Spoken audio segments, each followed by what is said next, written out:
O que se buscou, então, já em 88, para dar uma solução a esse problema? Foi criado, em 1988, o mercado de câmbio de taxas flutuantes. Se criou um mercado oficial, apartado daquele mercado que era um monopólio pelo Banco Central, e o pressuposto desse experimento é que a taxa flutuaria de acordo com a oferta e procura da moeda. Por isso foi dado o nome do mercado de câmbio de taxas flutuantes. E também não tinha figura mais do repasse e cobertura.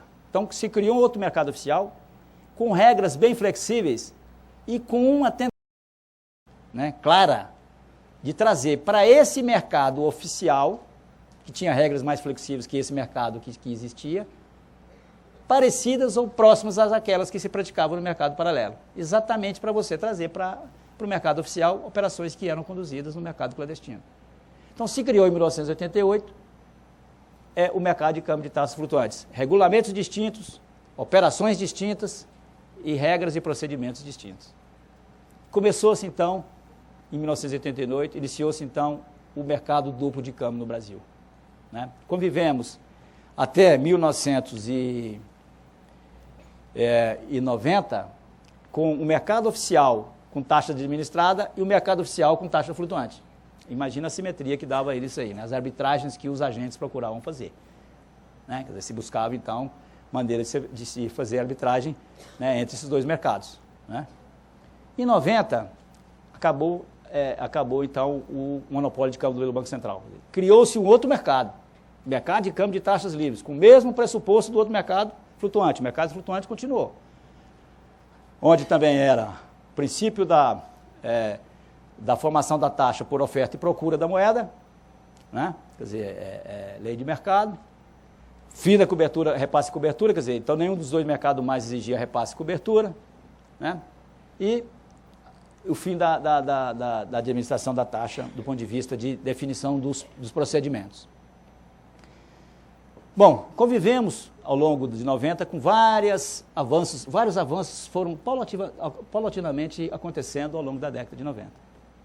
O primeiro deles, assim, do ponto de vista do Banco Central sair da interferência mais rigorosa do mercado, já aconteceu em 92, porque até então, qualquer instituição financeira só podia liquidar uma operação de câmbio se tivesse um visto do fiscal do Banco Central examinar operação por operação. Imagine, hoje, por exemplo, nós temos em torno de 25 mil a 30 mil operações dia. Naquela época devíamos ter lá, tinha umas 13 a 15 mil por dia. Nós examinamos operação por operação, para ver o que podia sair, o que podia ser feito. Já em 92 nós terminamos com esse visto prévio. E dissemos para os bancos o seguinte: olha, a responsabilidade é tua, as regras estão colocadas e você que deve cumprir. Foi um primeiro passo no sentido de amenizar os controles. Exercíamos também um controle rigorosíssimo nas nossas exportações. Ou seja, toda a mercadoria que saía daqui nós controlávamos, isso veio até 2006, isso é um decreto de 1933, decreto 23258, que estabeleceu essa obrigatoriedade. Nós fazíamos o que nós chamamos de casamento de toda a operação de câmbio com o ingresso da moeda estrangeira. O exportador que não trouxesse a moeda estrangeira, nós aplicávamos uma multa administrativa, uma multa através de um processo administrativo.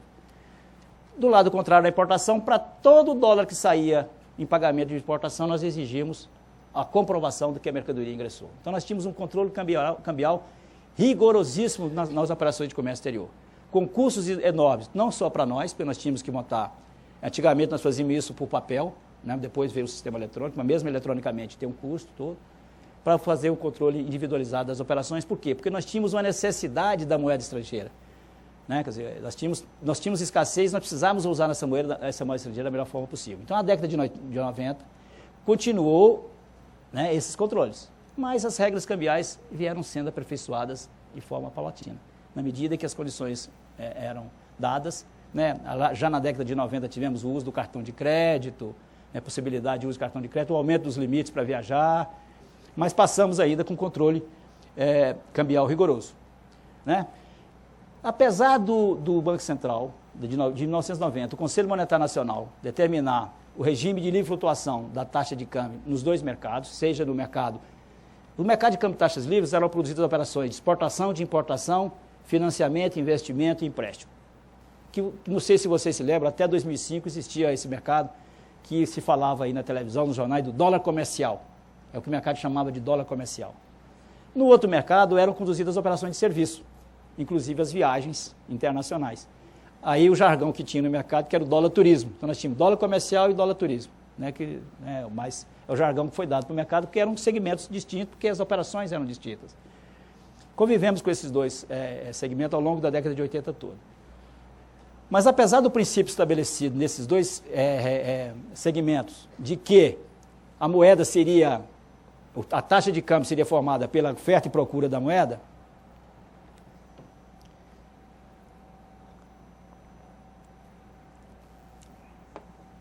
o Banco Central passou a década de 90 todinha monitorando a taxa de câmbio. Como é que ele fazia isso? Fazendo intervenções diárias, comprando e vendendo moeda do mercado. Se ele estabelecia houve uma época que foi estabelecido o regime de bandas cambiais, quer dizer, se estabelecia um valor do dólar em relação à moeda nacional, em um parâmetro, e o Banco Central fazia intervenções no mercado para deixar o valor da taxa de câmbio dentro desse parâmetro. Ou seja, se ele quisesse, né, que a cotação caísse, ele comprava a moeda. Quer dizer, ele era um demandante de moeda. Então, vocês sabem, né, quando tem demanda, pelo contrário, ele queria fazer que a moeda subia, ele demandava, comprava a moeda. Se ele quisesse que a taxa caísse, ele vendia a moeda. Ele vendendo, ele dava liquidez no mercado, ou tirava a liquidez do mercado, na medida que fosse, né, na medida da sua conveniência de administração da taxa. Isso vigorou até 1999. Quando foi implementado um dos pilares da economia brasileira hoje, que é o regime de livre flutuação da taxa de câmbio efetivo. A partir de 99, janeiro de 99, o Banco Central disse o seguinte: a partir de agora eu não entro mais no mercado. A taxa de câmbio, vocês, agentes do mercado, é que vão fazer. Por que isso foi importante? É um sinalizador importante, é um pilar, que eu digo que é um pilar hoje da nossa economia. Porque ele sinalizou para os agentes que é o seguinte: olha, o Estado não vai estabelecer o preço da moeda. Quem estabelece o preço da moeda é o mercado.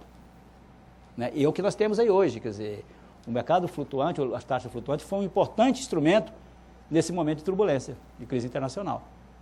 Por quê? Porque na medida que há necessidade, na medida que há fluxo no mercado, a taxa de câmbio se ajusta. Né? E os agentes procuram se acomodar dentro desses limites. Né? O Estado não tem que interferir para dizer qual é a taxa que deve ser feita. Mesmo dentro desse período, o Banco Central foi criticado ao longo do tempo aí, os exportadores criticando que a taxa deveria subir mais um pouco, né, que o Banco Central deveria, né, comprar moeda, mas o regime, se o Banco Central fizesse alguma coisa nesse sentido, perdia toda a credibilidade do pilar, né, do princípio, que é de livre flutuação, que o mercado saber que as condições são dadas pelo próprio mercado e não pelo Estado, como era dado anteriormente.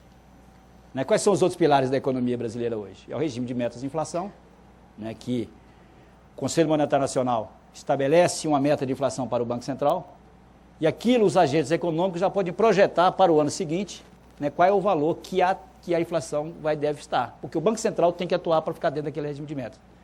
Que é outro ponto também que o Banco Central atua através da sua política monetária. Né?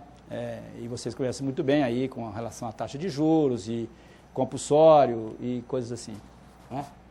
E o outro pilar que tem da economia é a responsabilidade fiscal, né? Quer dizer, para toda receita para toda despesa tem que ter uma receita correspondente. São esses três pilares hoje que sustentam a economia. E isso veio já da parte de câmbio, já em 99, com o regime de efetivo de livre flutuação de câmbio. Isso já aconteceu em 99.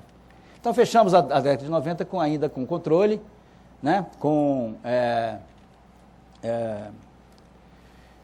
regras ainda impostas pelo Banco Central, controle cambial na exportação, controle cambial na importação. Né? O importador também era sujeito a multa se não contratasse o câmbio na forma determinada pelo Banco Central. E tivemos até 2004 um panorama mais ou menos igual.